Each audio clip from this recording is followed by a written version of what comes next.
Seperti apa, Pak? Ya terima kasih ya. Mantan Ketua DNPI. Itu kan momentum besar. Pemilihan itu momentum besar.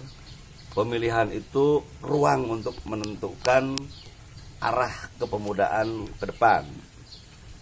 Yang banyak variabel yang bisa dibaca, dari mulai cara pandang calon pemimpin, bisakah mereka membawa KNPI lebih berpikir tajam dan menjadi bagian yang terpisahkan dalam pembangunan ke depan. Nah, hal itu maka si pemegang suara harus benar-benar melakukan kajian, jangan terjebak dengan patron, kan gitu. Belum apa-apa sudah patron, menentukan pilihan dengan tekanan atau dengan sebuah rayuan, itu dibuang dulu. Lakukan, kedepankan kajian dulu. Nah, supaya nanti hasilnya grafiknya juga naik. Nah, saya dulu tinggi badannya 162 hari ini.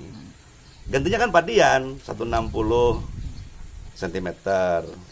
Gantinya lagi Pak Uus di bawah 160. Nah, kalau tinggi badan begitu. Tapi kan yang dikejar bukan tinggi badannya. Kan itu loh. Yang dikejar adalah tingginya obsesi, keinginan. Nah, dan harus mampu tampil dengan kemampuan diri sendiri. Jangan dulu saya udah mendapat restu dari A, dari B, dari C. Kemampuan dirinya nggak pernah ditunjukin. Emang yang mau jadi ketua KNPI itu nanti mau menempatkan diri sebagai zombie, sosok yang sudah tidak mampu berpikir dan berbuat, lalu dikendalikan orang. Kan nggak begitu pemuda itu. Pemuda itu harus seperti Bung Tomo, kan gitu. Bung Karno dulu, dia tampil dengan membuat struktur sendiri, bahwa mereka mampu menganalisis situasi dan mampu memberikan solusi. Ini jawabannya, ya begitu. Jangan nanti ketika jadi malah menempatkan KNPI sebagai kino dari kekuasaan-kekuasaan atau menjadi piranti untuk melahirkan kekuasaannya, kan bukan begitu, kan gitu loh.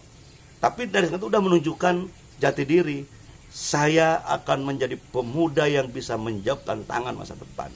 Kan begitu. Ya kalau belum apa-apa saya sudah mendapat restu dari para senior. Enggak ada.